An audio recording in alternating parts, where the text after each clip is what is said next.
आइए स्टूडेंट्स, आज हम सीपीएम मेथड पर एक और एग्जाम्पल समझते हैं जिससे सारा कुछ क्लियर हो जाए कि क्या क्वेश्चन में हमें गिवन होता है और क्या फाइंड करना है और कैसे फाइंड करते हैं।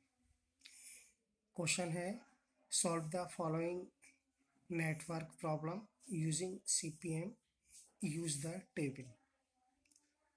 यानी इस प्रॉब्लम को सॉल्व करना है सीपीएम मेथड से और इस टेबल का यूज़ करते हुए। तो हम टेबल में समझ लेते हैं कि एक्टिविटी, ये एक्टिविटी है जो कि हमें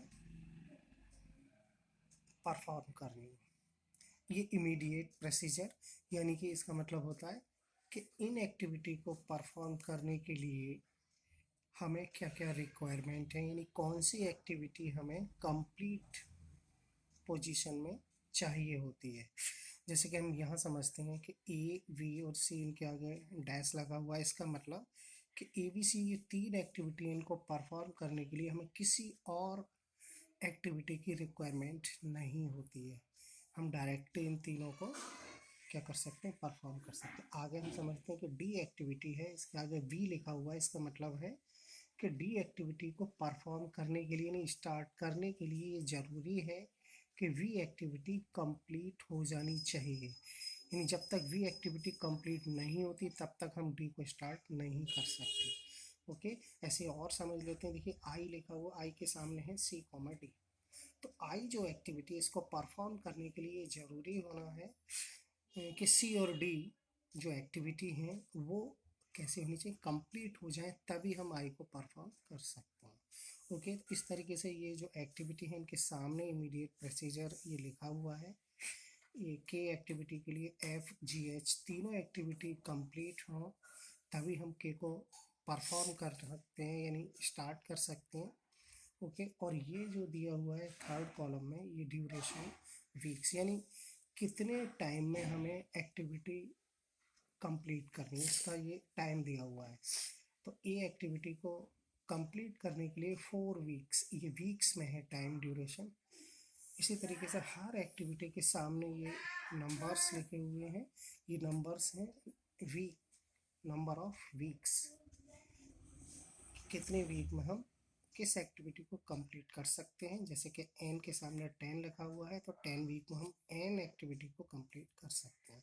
ओके, इस टेबल का मतलब हमने समझा। आगे हम समझते हैं। देखिए क्वेश्चन ही है ये पूरा कि हमें क्या क्या फाइंड करना है। फर्स्ट पॉइंट में दिया है कंस्ट्रक्ट सीपीएम नेटवर्क, कि हमें सीपीएम नेटवर्क क्या करना है, कंस्ट्रक्ट करना है, यानी बनाना है। Second, find the critical path, यानी हमें क्या करना है, क्रिटिकल पाथ फाइंड करना है। एंड कंप्लीटेशन टाइम, यानी उस प्रोजेक्ट को कंप्लीट करने में कितना टाइम लगा वो हमें टाइम फाइंड करना है, वो भी क्रिटिकल पथ पर टाइम फाइंड करना है। थर्ड पॉइंट है determine total floats, free floats for non critical activity, यानी हमें टोटल फ्लोट्स फाइंड करना है, फ्री फ्लोट्स फाइंड करना है फॉर नॉन क्रिटिकल एक्टिविटी, जो नॉन क्रिटिकल एक्टिविटी है उनके लिए। तो ये एग्जाम्पल्स हम कर चुके हैं, लेकिन हमने अलग अलग किए। हम एक ही क्वेश्चन पर हम समझते हैं एक बार में कि हम कैसे हम फाइंड करते हैं। देखिए ये टेबल की हमें ज़रूरत पड़ेगी और यहाँ हमने ये नेटवर्क, सीपीएम नेटवर्क बनाया है। ओके, जैसे कि आप देख रहे हैं, तो इसको समझ लेते हैं कि कैसे हम, फिर समझ लेते हैं कैसे हम इसको कंस्ट्रक्ट करते हैं। देखिए यहाँ हमने लिखा ये वन, वन क्या होता है, ये नोट्स, यानी यहाँ से कोई भी प्रोजेक्ट स्टार्ट होता है, यानी ये, तो ये वन नंबर हमने इसको दिया, ये इवेंट है जो हमने वन दिया है कि वन इवेंट क्या है, नोट्स। अब यहाँ हम देखें कि तीन एक्टिविटी आप देख रहे होगी, ए, बी, सी, इनके आगे कुछ नहीं, ये डायरेक्ट हम स्टार्ट कर सकते हैं बिना किसी हेल्प से। तो देखिए हमने तीनों को यहाँ शो किया है डायग्राम में कि ए एक्टिविटी, वी एक्टिविटी और सी, वन से तीनों स्टार्ट है, यानी इनके लिए कोई भी एक्टिविटी का पूरा होना ज़रूरी नहीं है, स्टार्टिंग, ठीक है। तो ये ए एक्टिविटी यहाँ स्टार्ट हुई, हमने इसको नंबर 2 दिया, यानी यहाँ के कंप्लीट हो गई। बी एक्टिविटी यहाँ से स्टार्ट हुई, यहाँ के कंप्लीट हो गई, 3 नंबर दिया। सी एक्टिविटी यहाँ के कंप्लीट हो गई, 4 नंबर दिया। और ये जो हमने टाइम ड्यूरेशन लिखा है जो कि टेबल में दिया हुआ है, ए एक्टिविटी के लिए 4, बी का 7, सी का 6।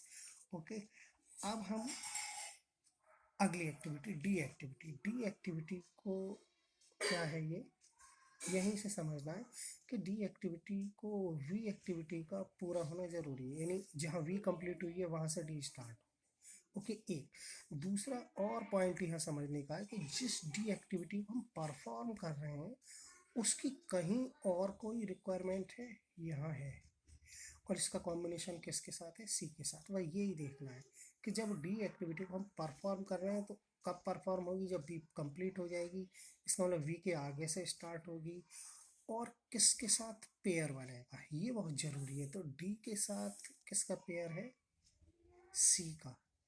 तो हमें इस तरीके से इसको कंस्ट्रक्ट करना है। देखिए बहुत ध्यान से समझना, डी एक्टिविटी कहाँ से स्टार्ट होगी, बी एक्टिविटी जब पूरी हो, बी यहाँ पूरी हो गई यानी 3 के बाद से। अब 3 के बाद हम इधर जा सकते हैं, ऊपर जा सकते हैं, ये जा सकते हैं, ये जा सकते हैं, लेकिन हमने इधर ही क्यों बनाया, इसका रीज़न कि डी एक्टिविटी का जो एंड है वो वहाँ हो जहाँ सी एक्टिविटी एंड हो रही है, क्योंकि डी का पेयर किसके साथ है, सी के। ध्यान देना, बस यही पॉइंट समझने का है, बहुत ज़रूरी पॉइंट है कि डी एक्टिविटी वी के बाद स्टार्ट होगी, स्टार्ट हमने दिखा दिया, अब कहाँ एंड होगा, वो सी के साथ पेयर हो वहाँ एंड होगा। तो देखिए हमने डी एक्टिविटी को बी जहाँ कंप्लीट हुई, यहाँ कंप्लीट हुई, यहाँ से स्टार्ट किया, और कहाँ एंड किया, जहाँ सी का एंड हो रहा है। बहुत ध्यान देना है, क्योंकि आगे हमने देखा कि जो हमारी रिक्वायरमेंट है वो सी के साथ है डी की, तो हमने दोनों को क्या कर दिया, कंबाइंड कर दिया, उसको नंबर 4 दे दिया। ठीक है, सी और डी का एंड यहाँ हो गया, ये 4, जहाँ भी ज़रूरत पड़ेगी सी और डी का कंबाइंड की हम यहाँ से स्टार्ट करेंगे 4th इवेंट से। ओके, आगे हम देखते हैं, देखिए डी ई के लिए ए से स्टार्टिंग है, और देखें ई का पेयर कहीं है, पेयर कहीं नहीं है। इसका मतलब जो ई एक्टिविटी है वो ए से स्टार्ट तो होगी लेकिन पेयर किसी के साथ नहीं है। देखिए ई एक्टिविटी हमने यहाँ शो की है, कहाँ से स्टार्ट होगी, जहाँ ए का एंड है, ए का एंड 2 से है। अब इसका पेयर किसी के साथ नहीं है, तो ये बिल्कुल सेपरेट करके हमने ई का ये दिखाया, और ये 5 नंबर दे दिया, यानी इवेंट ये पूरी हो गई। इसका कॉम्बिनेशन ई का किसी के साथ नहीं, इसने सेपरेट है। और ये जो हमने आप देख रहे हैं ये टाइम लिखा हुआ है, टाइम ड्यूरेशन, वो सब आप देख कर टेबल से लिख सकते हो। अब जो है एफ एक्टिविटी देखना है, एफ एक्टिविटी ए से स्टार्ट है, बहुत ध्यान देने का पॉइंट है। तो जहाँ कहाँ से शुरू होगी, जहाँ ए का एंड है, एफ कहाँ से स्टार्ट होगी, जहाँ ए कंप्लीट हो जाएगी, और जो एफ को जिसको हम परफॉर्म कर रहे हैं उसका कॉम्बिनेशन कहीं और तो नहीं है, जी और एच के साथ। ध्यान देना, जी और तो एफ का जो कॉम्बिनेशन है वो जी और एच के साथ बनेगा। तो यहाँ देखते हैं फिगर में, एफ कहाँ से स्टार्ट होगी, जहाँ ए का एंड है, ए कंप्लीट यहाँ है। अब ए का जब एंड है तो इसका कॉम्बिनेशन जी और एच के साथ होना है, चूँकि जी और एच अभी है ही नहीं हमारे पास परफॉर्म, तो हमने क्या किया, इसको थोड़ा तिरछी डायरेक्शन में दे दिया एफ। ओके, एफ ये हो गई, लेकिन ये अभी इवेंट नहीं है, ये 6 हमने डायरेक्शन देके यहाँ एंड कर दिया। अब हम जी देखते हैं, एफ जी कहाँ से स्टार्ट होगी, वी से, क्योंकि वी कंप्लीट होनी चाहिए, और जी का कॉम्बिनेशन कहीं और तो नहीं है, ये जरूरी देखना, एफ के साथ है। तो हमें एफ कहाँ से जी कहाँ से स्टार्ट करनी है, बी से, और कहाँ एंड करना है, जहाँ एफ का एंड है। ध्यान देना, जी बी से स्टार्ट करनी है और एंड कहाँ करना है, जहाँ एफ, चूँकि एफ परफॉर्म हो चुकी है। देखिए यहाँ देखिए, जी कहाँ से स्टार्ट होनी है, जहाँ वी का एंड है, वी का एंड कहाँ है, या 3 इवेंट का देख सकते हैं हम, और कहाँ इसका कॉम्बिनेशन बनाना है, जहाँ एफ का एंड है। तो देखिए ये एरो यहाँ आके हो गया। अब एच को देखते हैं, एच कहाँ से स्टार्ट होगी, जहाँ सी और डी का एंड है, दोनों का एक साथ एंड है, हमने पहले शो कर दिया है। तो एच कहाँ से स्टार्ट होगी, जहाँ सी और डी का एंड है, और कहाँ एच का एंड होगा, एफ जी का जहाँ एंड है, कॉम्बिनेशन एच का है। हम ये देखते हैं कि जिस एक्टिविटी को परफॉर्म कर रहे हैं उसका कॉम्बिनेशन है। तो हमें एंड वही करना है जहाँ इन दोनों का एंड है। तो देखिए एच का स्टार्टिंग कहाँ से है, जहाँ सी और डी का एंड है, क्योंकि एच क्या क्या लिखा हुआ था, सी और डी, इसलिए हमने सी और डी को कंबाइन करके पहले से ही 4 नंबर इवेंट दे दिया।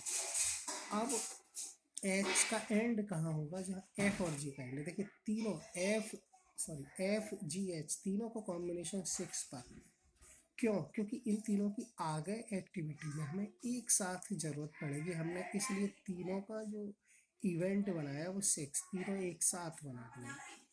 आगे देखते हैं आई कहाँ से स्टार्ट होगी, सी और डी से, और आई का कॉम्बिनेशन है कहीं नहीं, सेपरेट है, कहीं कॉम्बिनेशन नहीं है।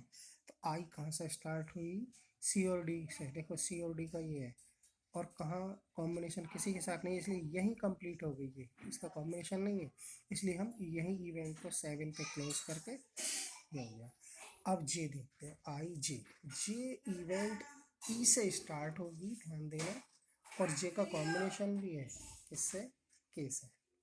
चूँकि के परफॉर्म नहीं हुई है तो हम क्या करेंगे, जे का ई से स्टार्टिंग, देखिए जे ये है जे, और ई ये है, ई की ई का एंड कहाँ है, ये, तो यहाँ जे स्टार्ट हो गया, लेकिन कॉम्बिनेशन इसका है के साथ, तो हमने यहाँ ऐसे ही छोड़ दिया, अभी नंबर नहीं दिया है इसको। अब हम के देखेंगे, के का कॉम्बिनेशन एफ जी एच के साथ, के का कॉम्बिनेशन के जब परफॉर्म होगी, जब एफ जी एच कम्प्लीट होंगी, के कहाँ से स्टार्ट होगी, जहाँ एफ जी एच का एंड है, के का कॉम्बिनेशन जे के साथ है, कहाँ एंड होगा के का, जहाँ जे होगा।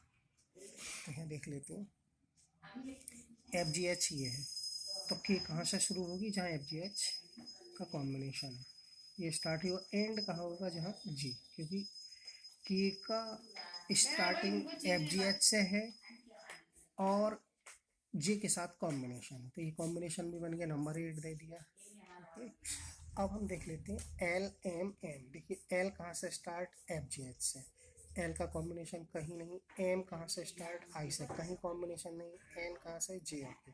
तो अब जो 3 एक्टिविटी है इनका कॉम्बिनेशन कहीं नहीं है, तो देखिए F G H, L F G H से, और एम कहाँ से, आई से, तो ये आई यहाँ आके एंड हो गया, और एन कहाँ से, जे के से, तो जे के का कॉम्बिनेशन ये है, इसलिए हम पहले से ही तैयार कर लेते हैं कि हमें अगली एक्टिविटी के लिए जे के का कॉम्बिनेशन चाहिए, एन ये यहाँ पे कंप्लीट हो गया प्रोजेक्ट, और इसे हम कहते हैं CPM नेटवर्क। ओके।